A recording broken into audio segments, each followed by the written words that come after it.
Entonces las fotos que están ya están en internet. Sí, espérame un poquito.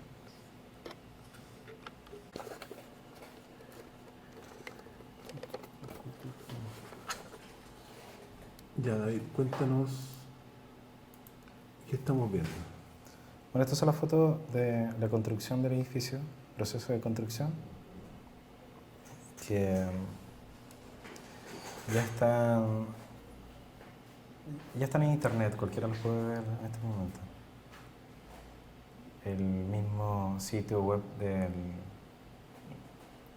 actual Centro Cultural GAM los tiene en internet. Ok. Espérame, ya, háblanos de tu trabajo, por Ya. favor, un poquito. Cuéntanos qué nos vienes a mostrar. Bueno, nosotros estamos haciendo un trabajo de recuperación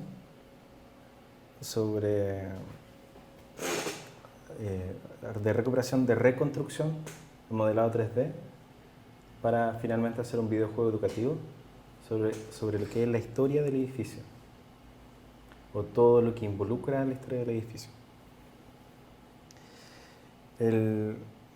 Somos un grupo integrado por 4 personas, yo que hago el modelado 3D, David Maulén que hace un estudio genealógico sobre el edificio y sobre modelos de participación que se fueron desarrollando hasta llegar a los años 70, que fue donde se construyó el edificio posteriormente.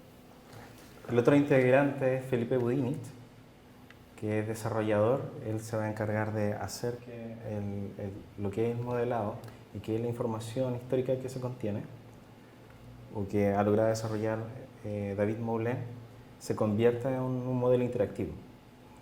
Ahora, yo le llamo videojuego, Budinich le llama documento interactivo, y Moulin lo llamaría más documental interactivo. ¿Ya?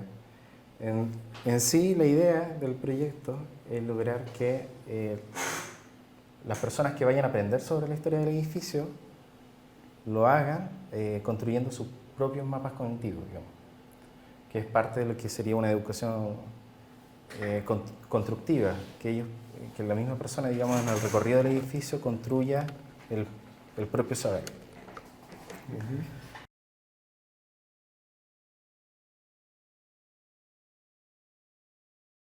Ahora, el edificio de la UNTAD 3 fue construido el año 1972 para recibir a la tercera Conferencia de Naciones Unidas por el desarrollo en los países del tercer mundo.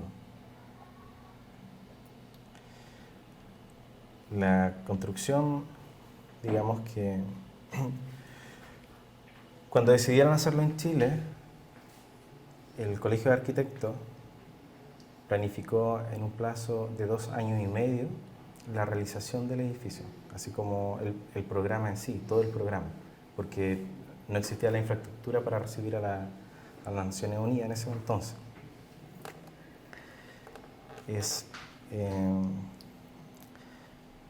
Bueno, la Cámara Chilena de la Construcción lo había proyectado en un plazo de 3 años.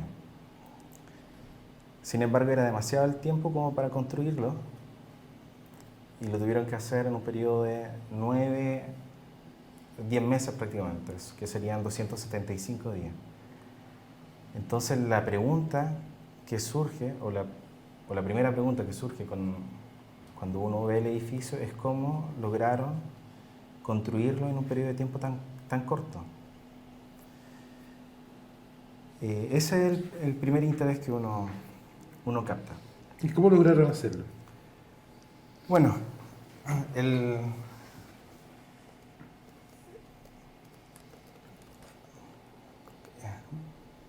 hay distintas formas de decir cómo lo lograron. Hay un diseño de construcción, también detrás hay una organización, digamos, de parte de la empresa que construyó el edificio. Y lo otro, lo que yo considero, de mi consideración, es el relato o todo el relato de trabajo colectivo que hay detrás, digamos, de cómo se va construyendo la fraternidad entre los distintos participantes, las distintas personas que participaron en la construcción, tanto arquitectos como ingenieros u obreros. Y de hecho, la escuela de arquitectos, cada vez que, por ejemplo, un grupo de arquitectos decide, o sea, hace una obra, un edificio, tienen que poner, digamos, quiénes fueron los arquitectos que hicieron levantar esa obra. En este caso, el edificio, por sus características, no tiene eso. Es un edificio que fue hecho para el pueblo, por el pueblo, de alguna forma.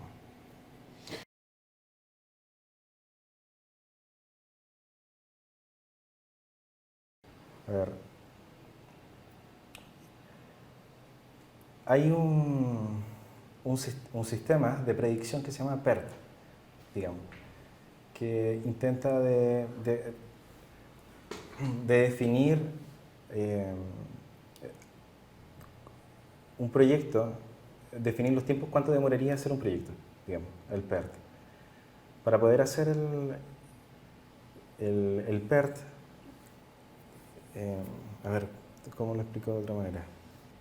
El PERT consiste en visualizar, de alguna forma, una línea crítica dentro de la construcción que tiene distintas fases o pasos para realizar la construcción de algún edificio, por ejemplo, o de algo que no se conoce o nunca se ha hecho antes. Por eso es predictivo. Entonces, la línea crítica significa cuáles son las actividades más críticas y las que se tienen que realizar dentro de una actividad. La actividad dentro, por ejemplo, de edificios significaba desde conseguirse un clavo, hasta de tener los planos hasta conseguirse el clavo, digamos. Entonces, Helmut Student, que ya venía trabajando con ese programa, al igual como la empresa que participó dentro de la construcción, Helmut Student se preocupó de capacitar a algunos trabajadores para que pudieran ingresar esta información dentro de los computadores de la IBM. Eran unos computadores IBM 360 en ese entonces, que eran de la Chile y no me acuerdo qué otra parte más, pero eran los computadores que tenían la Chile. Entonces, la Universidad de Chile. Claro, el área de computación de la Universidad de Chile. Entonces, ellos ingresaban toda la información a este computador para que el computador les fuese diciendo en qué parte de la línea crítica se encontraban, porque ellos estaban trabajando en contra del tiempo. Ahora, la empresa a la cual llamaron para construir el edificio también tenía un modelo,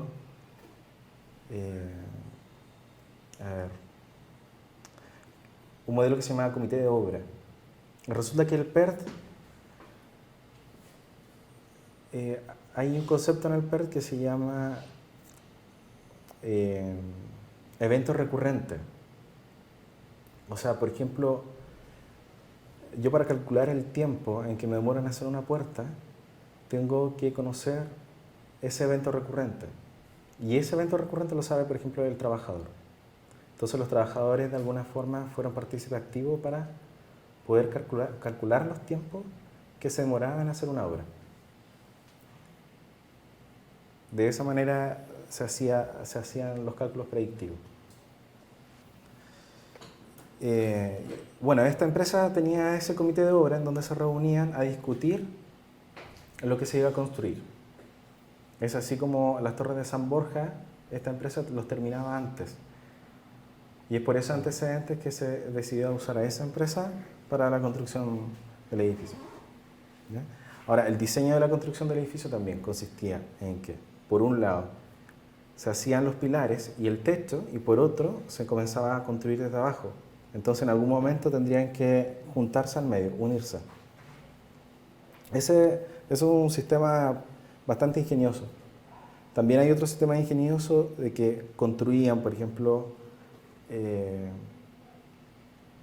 toda la estructura del techo, después la subían y a través de unos carros, digamos, la hacían avanzar y la iban depositando. Entonces así iban avanzando más en los procesos de construcción, digamos.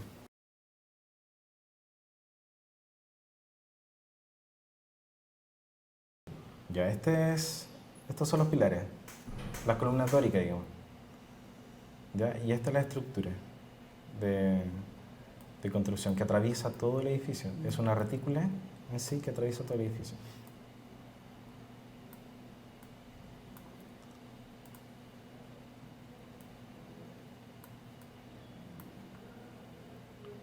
Entonces, lo que tú dices, ¿puedes indicarme con el dedo este método de construcción con el dedo, no con el cursor, con tu mano? ¿Qué era lo que construían primero? No, se construía paralelamente. Lo que era la construcción, por un lado, de los que son los pilares y el techo, y también se construía, por otro lado, lo que era todo el edificio desde abajo, digamos.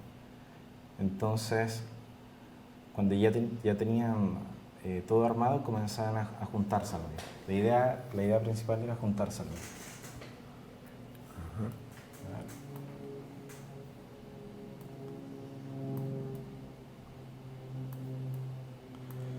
Entonces, el tipo de estructura que cae desde arriba es como una forma de campana.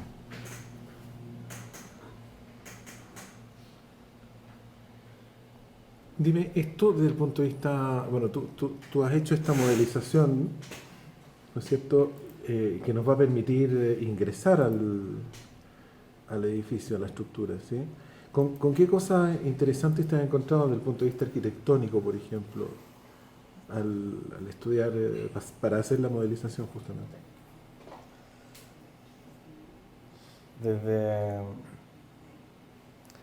Bueno, una de ellas es la forma.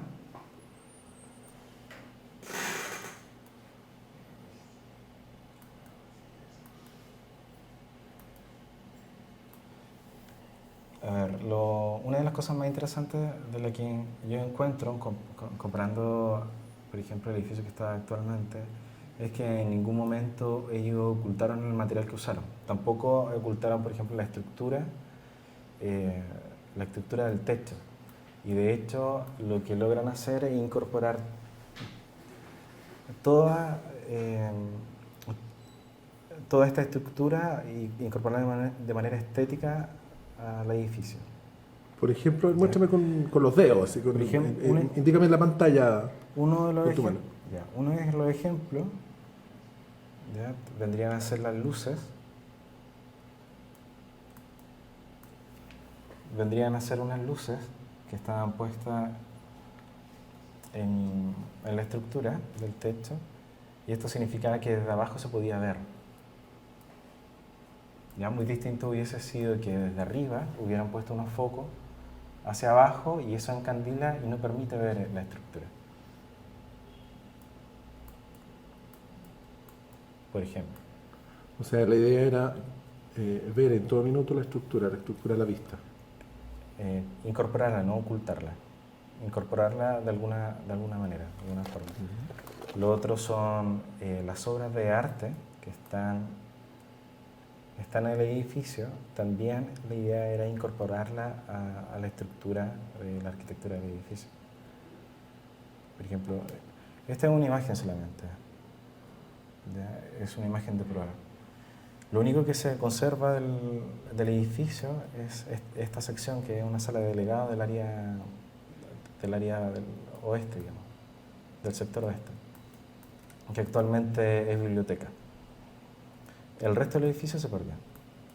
Ahora, la propuesta para la gente era, ¿cuál era? ¿Era ingresar por dónde? ¿En qué sentido?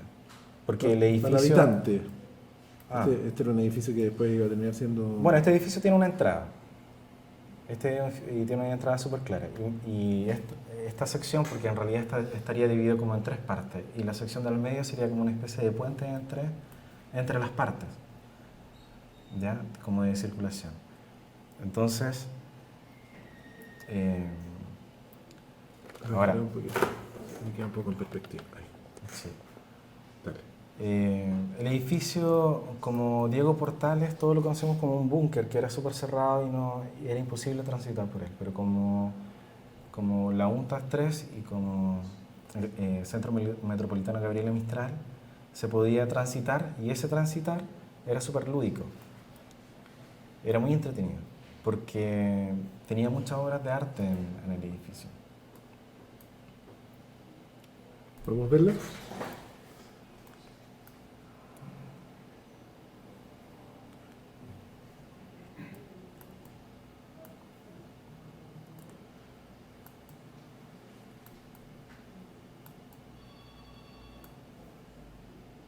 Por ejemplo, ¿Qué estamos viendo ahí?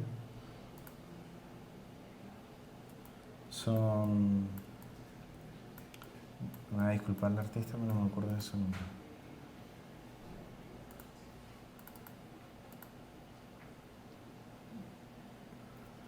Esta de la izquierda, por ejemplo, ¿verdad?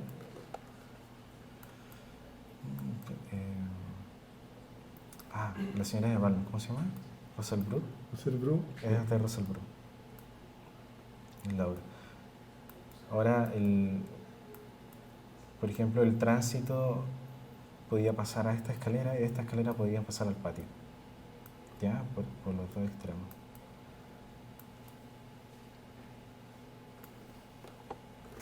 Acá podíamos ver la obra de Guillermo. Espérame un poquito. Está sonando un celular. Núñez, también emplazada en el primer piso del edificio. ¿Podemos salir y entrar de nuevo para ver dónde estaba emplazada esa obra?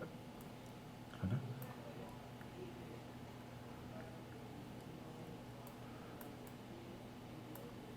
Ok, entonces, ¿de dónde venimos acá? De la Alameda, ¿sí? Sí. Anda haciéndome como un poco de guía turística. Veamos si podemos caminar, si lo resiste. Esta es la entrada sur del edificio. La mía. Lo que uno primero se encuentra a mano izquierda, por ejemplo, es la obra de Balmes.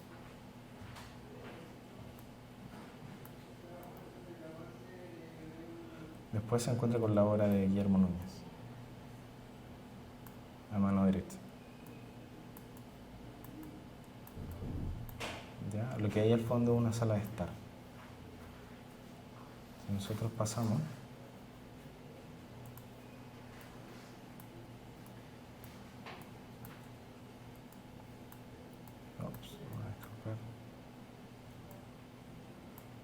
encontramos ya la sala de estar, que tenía vista al patio inglés, tenía unas cortinas y también se podía ver a lo que era el casino.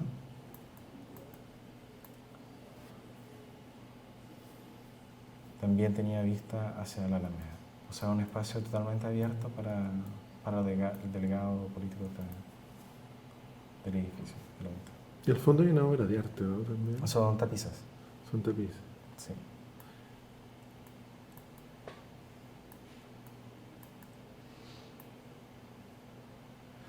¿La pintura de Núñez y la de Balmes existen actualmente? No se conserva solamente el registro. No se conserva actualmente. ¿Podéis decirme eso? La frase completa, para que no quede en mi voz. No, la obra de Balmes y de Núñez, por ejemplo, son algunas de las obras que no se conservan totalmente.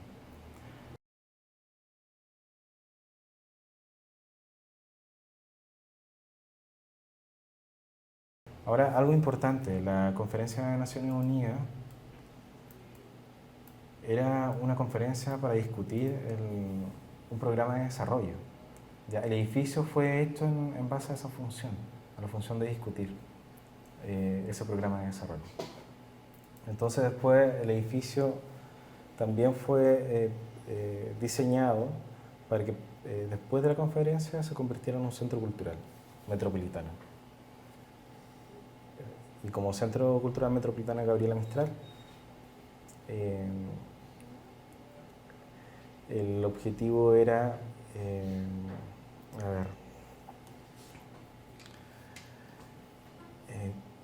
potenciar, conservar lo que era la cultura popular, el arte y la cultura popular.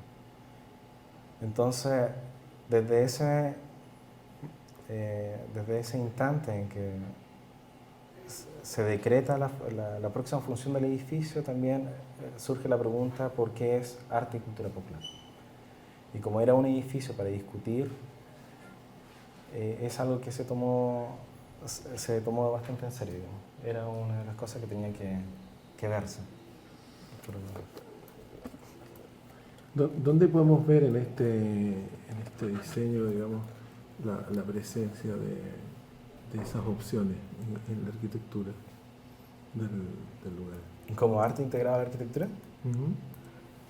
Por ejemplo, algo que no he investigado, pero sí me dijeron que el diseño, por ejemplo, de las baldosas, fue hecha fue un llamado a concurso, y quien se lo ganó fue un artista, un estudiante de arte, ¿ya?, de la Universidad de Chile, si no me equivoco. ¿Ya? Lo otro es que el llamado era a que las obras de arte integraran la arquitectura dentro de la construcción del edificio. Esa es la obra de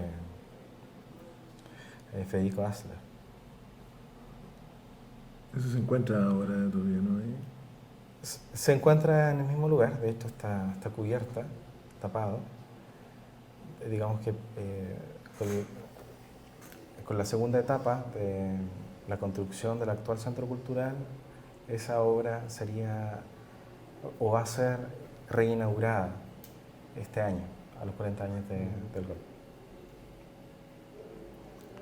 Esa obra no puede salir de ahí, digamos, fue hecho para ese lugar.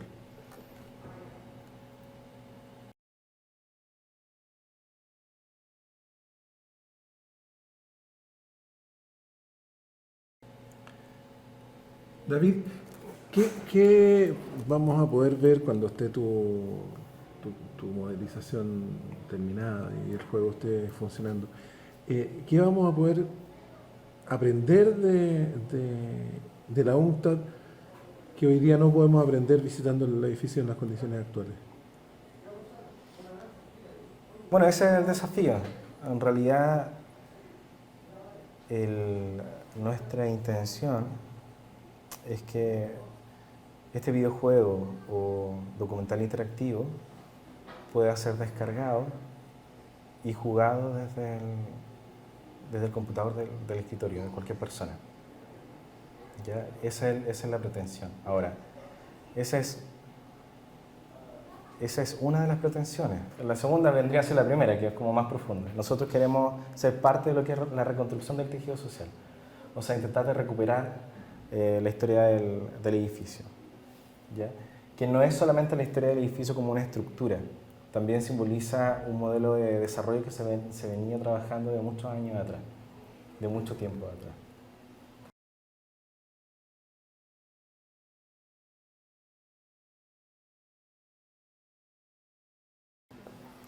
¿Qué características tenía ese modelo de desarrollo?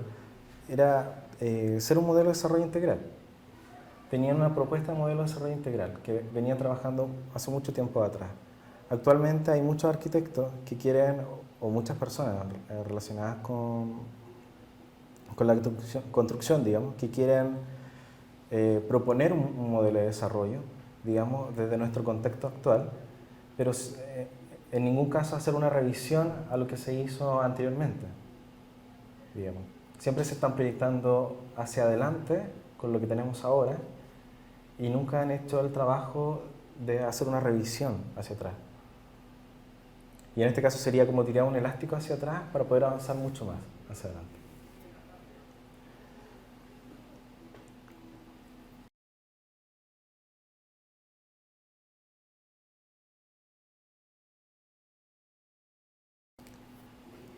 Por ejemplo, lo que había y lo que caracterizaba más al edificio es el casino.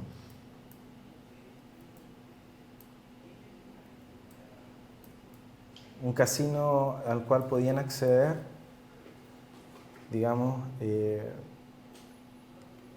a las personas a comprar un plato de comida, por lo que sería como 1.500 o 1.600 pesos actualmente. Eso se perdió. Eso, digamos, era parte del espíritu de lo que, o como se conoce el edificio. Eso, por ejemplo, se debió haber de alguna forma recuperado. Fue el primer casino con autoservicio en Chile. Lo otro es que el edificio tal como fue construido tenía mucho acceso, o sea, podía ser cruzado. La propuesta del edificio actual es exactamente la misma que tenía el edificio como fue construido, porque por el sector este se podía transitar, por el medio también se podía hacer por las puertas de Juan Genao, también se podía cruzar el edificio, y por este costado también.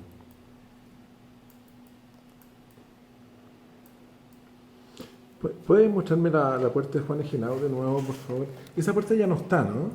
Sí, se conserva. ¿Se conserva? Sí.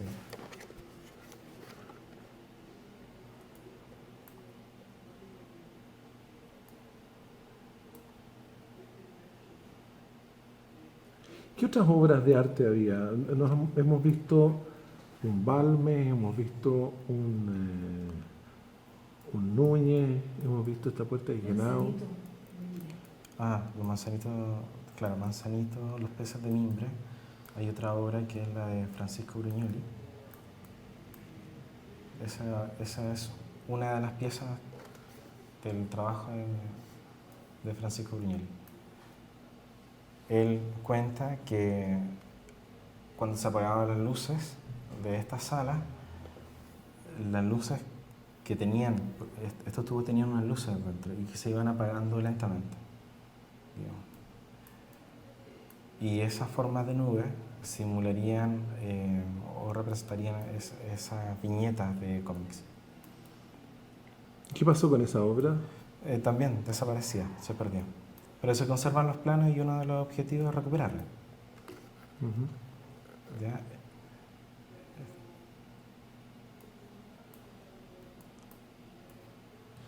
La recuperación del edificio es casi completa, digamos.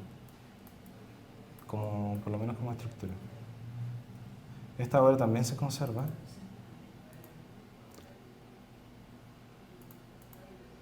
¿Y quién es? ¿Cómo se llama? Me van a disculpar, pero ando lento para recordar el nombre. Ya.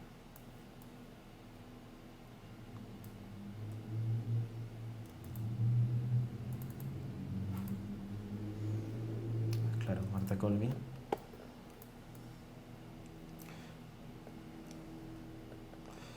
Ahora, una de las obras que más me llama la atención como arte integrado a la arquitectura es la obra de Nemesio Antunes. ¿Ya? Resulta que el ingreso da tanto para el lado de cafetería como para el lado del autoservicio del comedor. Lo que hace Nemesio Antunes es hacer que con esas diagonales apunten, digamos, hacia el lado del casino, del comedor. Es como, para llegar al casino hay que seguir las líneas de Nemesio Antunes.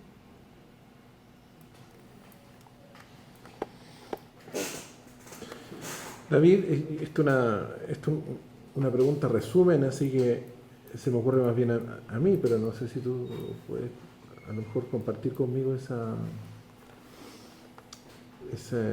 como resumen. ¿Piensas tú que este edificio de alguna manera fue una suerte de sumatoria o de suma teológica o arquitectónica en este caso, de todo lo que era la puesta de desarrollo del país en ese minuto. Sí, el edificio lo concentra. Digamos que concentra toda la historia de desarrollo de trabajo colaborativo, de buscar modelos de organización y participación, digamos, para un modelo de desarrollo. Ahora, distinto, digamos, a lo que proponía el capitalismo, tanto del bloque de Estados Unidos como de la Unión Soviética, digamos. Ahora, esta obra, que es de Carlos Ortúzar, se llama El Cuarto Mundo. No he ahondado, digamos, en el término, pero me parece que eso es algo que se mencionaba en ese entonces, ¿ya? Y el cuarto mundo tiene que ver con esa propuesta de desarrollo alternativo, que no es, o que es propio, digamos. Y por eso el edificio es tan importante, porque concentra, o digamos, lo que se calculaba demorar 3 años, lo lograron hacer en 275 días. Entonces, claro, la pregunta cómo lo hicieron encierra toda esa trayectoria que hay detrás, toda esa historia de trabajo colaborativo. Vale. Pero déjenme ver la forma, porque es demasiado el modelo que tengo. ¿Quieren verlo? No está 100% terminado.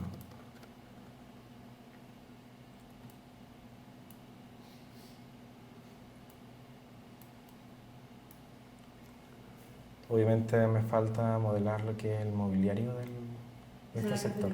Claro. Ahí había hartos trabajos de Manzano. ¿En el también? Sí. Porque yo solamente conocía los de... Al entrar a la cafetería había uno. Ya. Porque yo solamente conocía los peces de mimbre sobre el comedor. A ver, eso, paséate un poquito por los peces. ¿De quién son? Es un artesano, ¿ya? Del mimbre, que le llaman manzanito.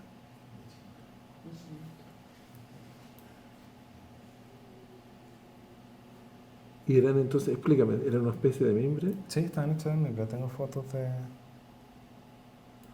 Paséate más por los peces nomás, ¿sí? Es que me interesa el movimiento. Ahora, esta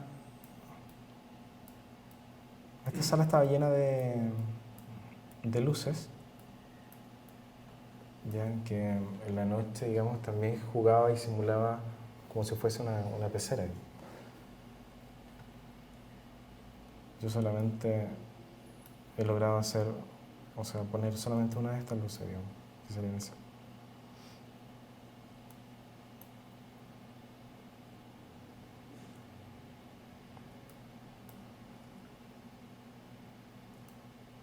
Ahora, lo otro que me he dado cuenta es que el color es bien característico del edificio. Si ustedes se fijan, es bien rojo el edificio.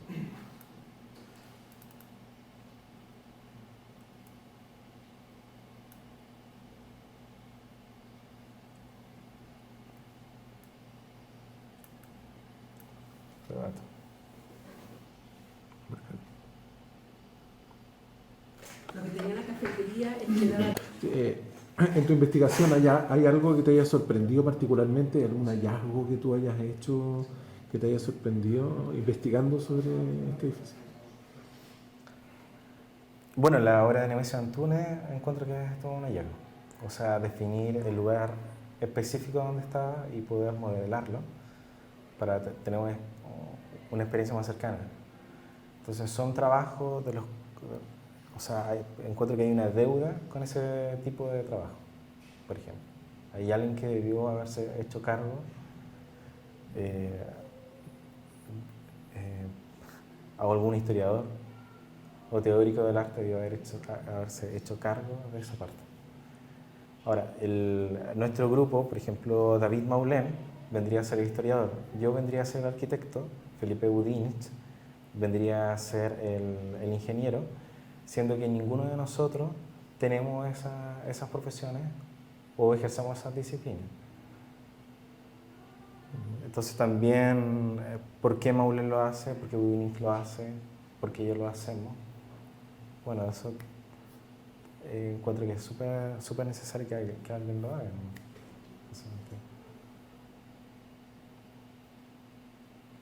Ok. De textura, render, la estoy haciendo con este programa Indigo, porque o sea, me permite hacer el render sin... ¿Así va a quedar? No, son pruebas. Pero está increíble. De textura y de tonos.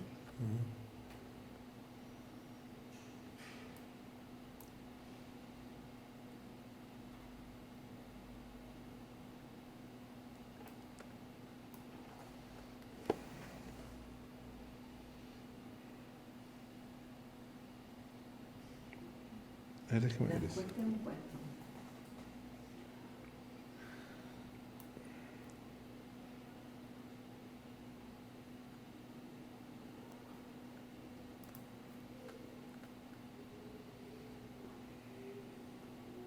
Esta es una prueba de luz nomás, de qué tipo de luz tengo que usar.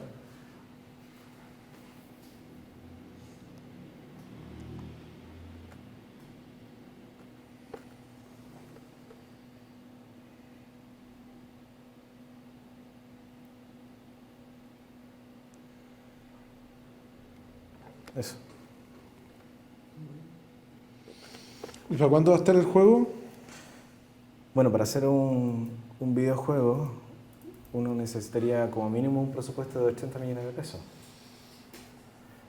Ya en términos de modelado y investigación estamos ya bordeando los 30 millones de pesos, como trabajo invertido. Entonces, claro, nosotros tenemos que ver la forma de capitalizar esto en algún sentido. Eso, estamos trabajando en eso. Mientras tanto, seguimos desarrollando nuestro trabajo, tanto de investigación como de modelado.